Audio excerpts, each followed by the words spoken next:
Bon, alors ce qu'on va faire ici, c'est que la feuille, on va la dupliquer parce qu'on va faire une version pliée. Donc avec la flèche noire et la touche Alt enfoncée, je déplace, ça fait une copie. On va y travailler sur cette copie.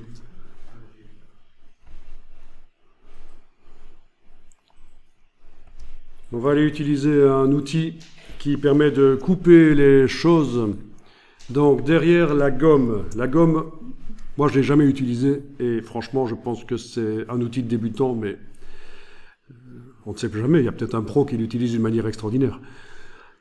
Mais il y a des outils franchement qu'on n'utilise pas, que je ne vous conseille pas d'utiliser en tout cas. Donc derrière la gomme, vous avez deux outils, le cutter et les ciseaux. Les ciseaux, ça sert à couper un tracé. Le cutter, ça sert à couper une forme. Ici, on a une forme, on prend le cutter. C'est pas sur un tracé, c'est pas sur le bord de la feuille que je vais aller faire une coupure. C'est à travers la feuille, je vais prendre le cutter. Et vous allez donc faire un trait, vous tracez, vous commencez à l'extérieur et vous tracez comme ça. Voilà.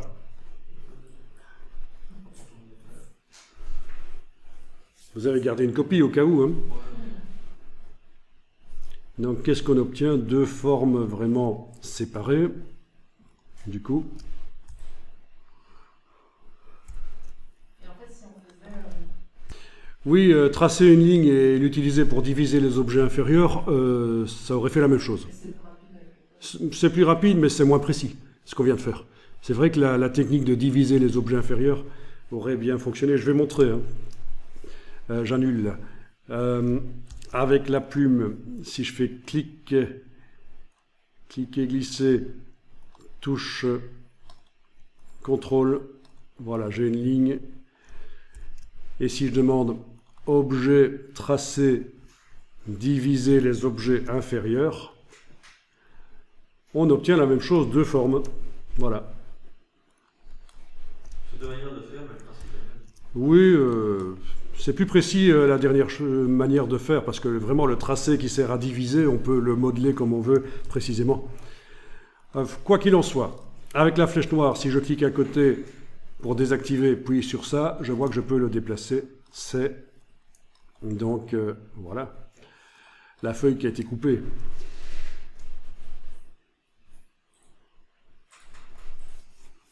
Bon, ce qui serait intéressant, c'est d'aller chercher avec la flèche blanche certains des points et les abaisser. Ah tiens, il y a beaucoup de points là-dessus. Il y a beaucoup de points sur le bord de ma feuille. Je vais peut-être essayer de simplifier le tracé avant de faire l'opération, parce que, vous voyez, le principe, c'est que pour faire la feuille pliée, je dois prendre les points là et les déplacer vers le bas. Ceci va rester le même. Mais peut-être que, avant de faire ça, je vais sélectionner l'objet et aller dans menu objet, tracé, simplifié.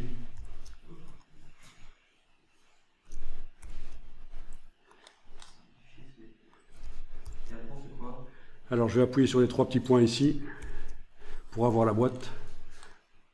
Et en principe, ça va supprimer certains points en gardant la forme quand même telle qu'elle est vraiment.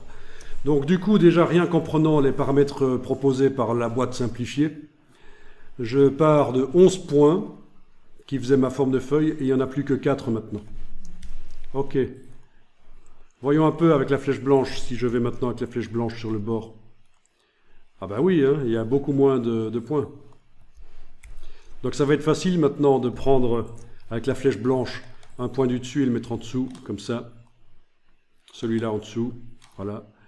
Et d'aller rapidement faire un effet de feuille, voilà, qui se plie. Il va peut-être falloir que j'ajoute quand même un point là au-dessus, quoique ça pourrait donner quand même bien.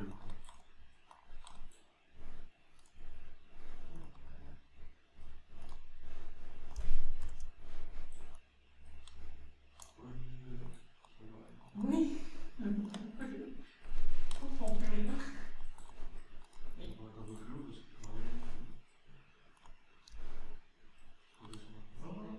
Voilà. Bon, je recommence, hein, parce qu'apparemment, vous avez un peu de mal avec ça. Voilà. Mais oui, on avait vu l'exemple, hein, vous aviez vu l'exemple de la feuille pliée.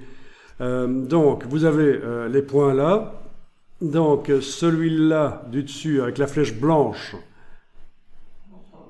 on le déplace en bas. Voilà. Celui-là qui était sur le côté, je le déplace en bas. Je vais peut-être un peu allégerer la tangente pour le mettre dans le bon sens. Voilà. Il y a les tangentes ici dont il faut s'occuper aussi. Il y a cette tangente-là qu'il faut repositionner. Celle-là, mais il faut que je la casse, parce qu'elle n'est pas cassée encore, celle-là. Avec la plume et la touche Alt. Voilà. Et donc voilà à peu près ce qu'on obtient.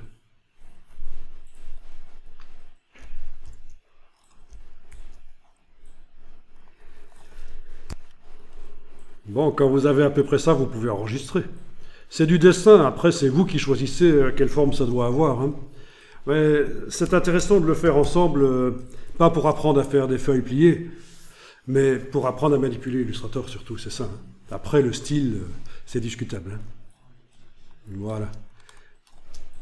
Et alors, cette feuille, je vais la repositionner, cette feuille pliée, voilà, la repositionner à peu près comme ça. N'oubliez pas que vous avez les flèches au clavier qui servent aussi à repositionner précisément. Voilà. Alors, mettre dessus? Ah ben oui, hein, c'est cette feuille-là qui est pliée, en fait. Voilà, ça ressemble à ça, une feuille pliée. Ouais, en fait, elle est complètement dans l'image, donc elle n'est pas assez basse. Ah. Il faut peut-être verrouiller la partie basse, celle-là, pendant qu'on va travailler sur celle-là. On peut verrouiller un objet dans un calque. Comme ça, avec la flèche blanche, tu vas pouvoir aller manipuler les points de cette partie-là.